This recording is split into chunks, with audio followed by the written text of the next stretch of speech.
ഖിയാമത്ത് നാൾ വരെയുള്ള സമൂഹത്തോട് പറയുകയാണ്, നിങ്ങൾക്ക് വന്നിട്ടുണ്ട്, നിങ്ങൾക്ക് എത്തിയിട്ടുണ്ട് റസൂലുൻ, സൃഷ്ടികളെ സൃഷ്ടാവുമായി ബന്ധപ്പെടുത്താനുള്ള ഒരു നേതാവ്. ആ നേതാവിന്റെ പ്രത്യേകത എന്താണ്?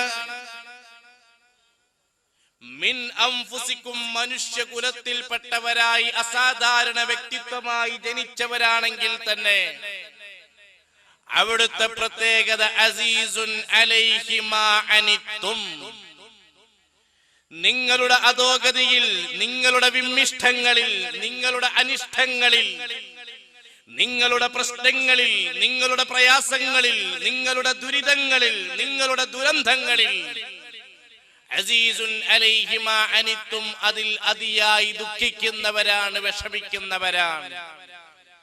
എന്നിട്ട് ഇത്തരം ദുരിതങ്ങളിൽ നിന്ന് കരകയറാൻ വേണ്ടി അവിടുന്ന് റെക്കമെൻഡ് പറയുന്നവരാണ്.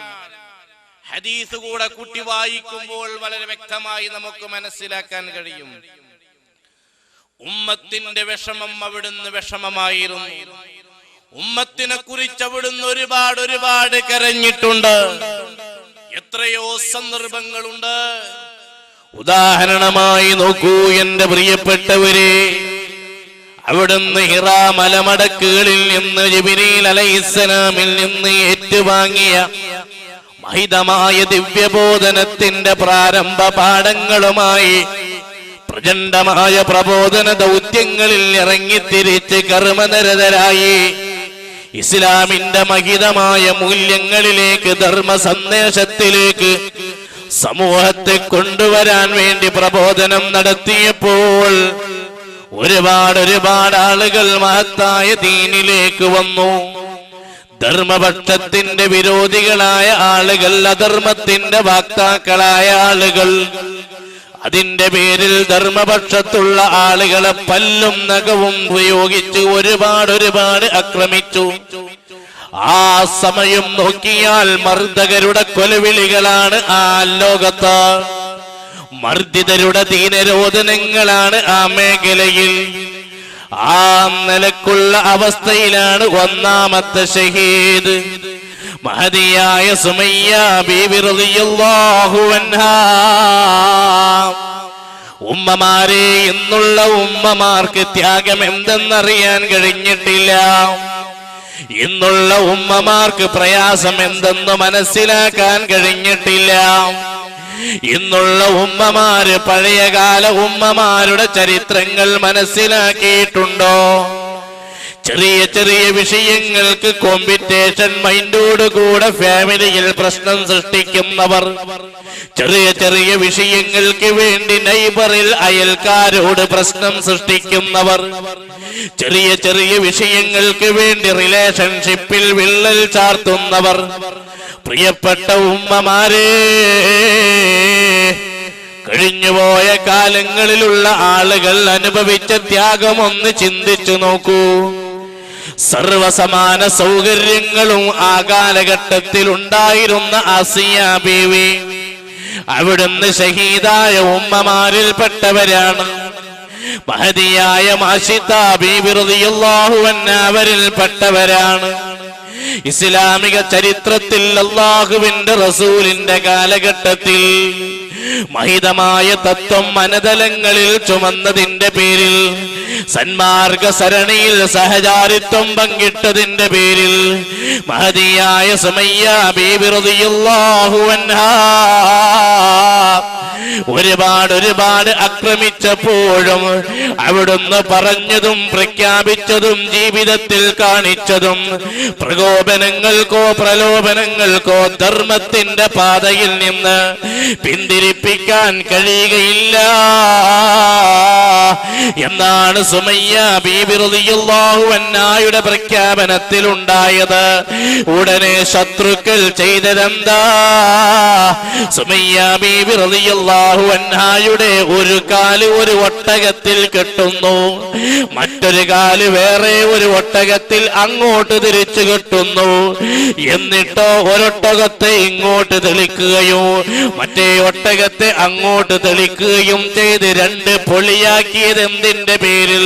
സിവിൽ ക്രിമിനൽ കുറ്റകൃത്യങ്ങളിൽ പ്രതി ചേർക്കപ്പെട്ടിട്ടില്ല. ധർമ്മ സന്ദേശം മനതലങ്ങളിൽ ആവാഹിച്ചതിന്റെ പേരിൽ സുമയ്യ ബീബി റളിയല്ലാഹു അൻഹാക്ക് ഇത് സഹിക്കേണ്ടി വന്നിട്ടുണ്ടെങ്കിൽ ആ സുമയ്യ ബീവിയുടെ വാർത്തയങ്ങ് കേട്ടപ്പോൾ ഹബീബ് മുഹമ്മദ് മുസ്തഫ അവിടുന്ന് ഒരു മാസത്തോളം കരഞ്ഞിരുന്നു. പ്രിയപ്പെട്ടവരെ, ഈ നിലക്ക് ഉമ്മത്തിനെ കുറിച്ച് അവിടുന്ന് വിഷമിച്ചിരുന്നു. അവിടുന്ന് കരഞ്ഞ സന്ദർഭങ്ങളിൽ ഒരു സന്ദർഭം അതാണ്. ഇങ്ങനെ എത്രയോ സന്ദർഭങ്ങളുണ്ട്. മഹദിയായ സുമയ്യ ബീബി റളിയല്ലാഹു അൻഹായെ ആലോചിച്ചു.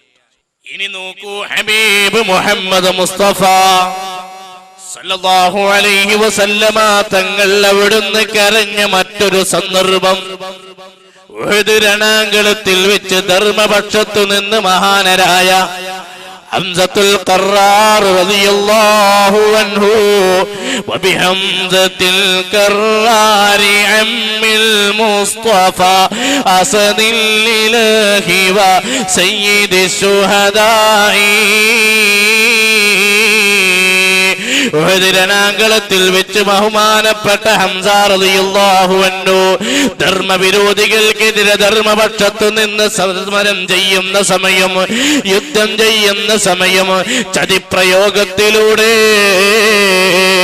വഹശി റളിയല്ലാഹു അൻഹു ചാട്ടുളി പ്രയോഗിച്ചുകൊണ്ട് അവിടുന്ന് അങ്ങ് തുളഞ്ഞു കയറി ഈ ലോകത്തോട് വിട പറഞ്ഞപ്പോൾ ബഹുമാനപ്പെട്ട വഹശി റളിയല്ലാഹു അൻഹുവിന്റെ അതേ ഇസ്ലാമിലേക്ക് വരുന്നതിന്റെ മുമ്പുള്ള ഈ പ്രഹരമേറ്റുകൊണ്ട് അവിടെ വീണു. ഹിന്ദ് എന്ന് പറയുന്ന സഹാബി വനിത വിശ്വസിക്കുന്നതിന്റെ മുമ്പ് ഒരുപാട് അക്രമങ്ങൾ ആ ജനാസയിൽ കാണിച്ചു. കൈകാലുകൾ മുറിച്ചു, തലയോട്ടിയെടുത്തു. ഈ രംഗം കണ്ടപ്പോൾ അവിടുന്ന് വാവിട്ട് കരഞ്ഞു.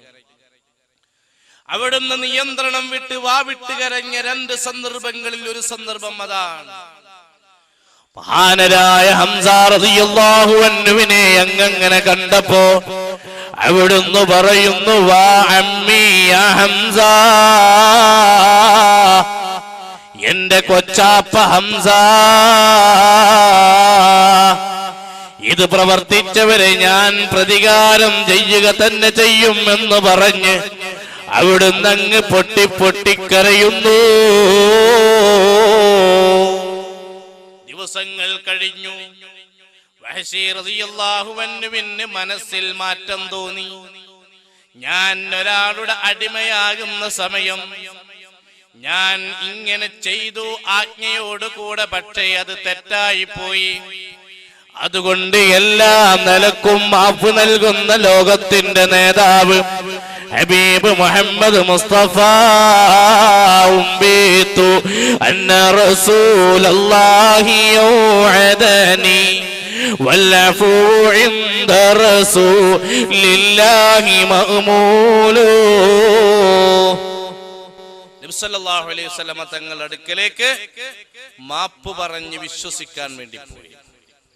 എന്തെങ്കിലുമൊക്കെ അബദ്ധം കുടുങ്ങിയാല് അബദ്ധം ന്യായീകരിക്കാതെ മാപ്പ് പറയുക, അതല്ലെങ്കിൽ പശ്ചാത്തപിക്കുക, ചെയ്ത പാപം ന്യായീകരിക്കാതിരിക്കുക എന്നതാണ് വിജയിക്കാനുള്ള മാർഗം. ചില ആളുകൾ എന്തെങ്കിലും ഒരു തെറ്റ് ചെയ്തു കഴിഞ്ഞാൽ പിന്നെ അതങ്ങനെ ന്യായീകരിക്കും, അതിനുള്ള വകുപ്പ് കണ്ടെത്തും. അങ്ങനെ പല ആളുകളും നമ്മുടെ നാട്ടിൽ കാണാം. എത്രയോ സംഭവങ്ങൾ പറയാനുണ്ട്, ഞാനിപ്പോൾ അതിലേക്ക് കടക്കുന്നില്ല. എന്നിട്ടുള്ളത് ന്യായീകരിക്കുക, ഉള്ളത് ഒപ്പിച്ചു കൊടുക്കുക. ഇപ്പൊ ഒരാൾ കല്യാണം കഴിഞ്ഞു പോകുമ്പോ എല്ലാരെ കയ്യിലും കശുവണ്ടിപ്പരിപ്പ് കൊടുക്കുക. അത്ര എന്താന്ന് വെച്ചപ്പോ അത് ബിരിയാണിയിൽ ഇടാൻ മറന്നതാണ്, ഇപ്പൊ എല്ലാരും ഓരോന്ന് കഴിച്ചോളൂ എന്ന് പറഞ്ഞിട്ട്. അപ്പൊ ഇങ്ങനെയൊക്കെ നമ്മളെ നാട്ടിൽ പല ന്യായീകരണങ്ങളും പല പ്രവർത്തനങ്ങളും നമ്മുടെ നാട്ടിൽ കാണാറുണ്ട്, അല്ലേ? ഒരാൾ ബിരിയാണി വെച്ചു, അതാ കൊളായി. നേരെ അയാൾ അടുത്തുള്ള കിണറ്റിലേക്ക് ചാടുക. കിണർക്ക് ചാടിയിട്ട് ആളുകളൊക്കെ ഇങ്ങനെ നോക്കുകയാണ്, അയാളെ എങ്ങനെ എടുക്കണം, എങ്ങനെ എന്നൊക്കെ ഇങ്ങനെ പറയുമ്പോൾ താഴ്ന്ന് വിളിച്ചു പറയാ, ആ ബിരിയാണി കേടുന്നത് നാശാ, നിങ്ങൾ ശ്രദ്ധിക്കണം, ഇന്ന് നിങ്ങൾ നോക്കിയിട്ട് ബിരിയാണി നിങ്ങൾ നോക്കാതിരിക്കരുത് എന്ന് പറഞ്ഞിട്ട് ഇങ്ങനെ പ്രശ്നമാക്കുക. സംഭവം നോക്കുമ്പോൾ മോശമായിട്ടുണ്ട്. അപ്പൊ അത് കേടൊന്നിന്റെ പേരിലാണ് അയാൾ കിണറ്റിൽ ചാടിയത്. അപ്പൊ അങ്ങനെ പല നിലക്കുള്ള ഒപ്പിക്കൽസുകളുടെ നാടാണ് നമ്മുടെ നാടുകൾ. എന്നാൽ പഴയ കാലത്ത് അങ്ങനെയല്ല. എന്തെങ്കിലും ഒരു അരുതായ്മ, ഒരു വിമ്മിഷ്ട പ്രവർത്തനം ജീവിതത്തിൽ വന്നു കഴിഞ്ഞാൽ അത് ന്യായീകരിക്കാതെ പശ്ചാത്തപിക്കുന്നവർ,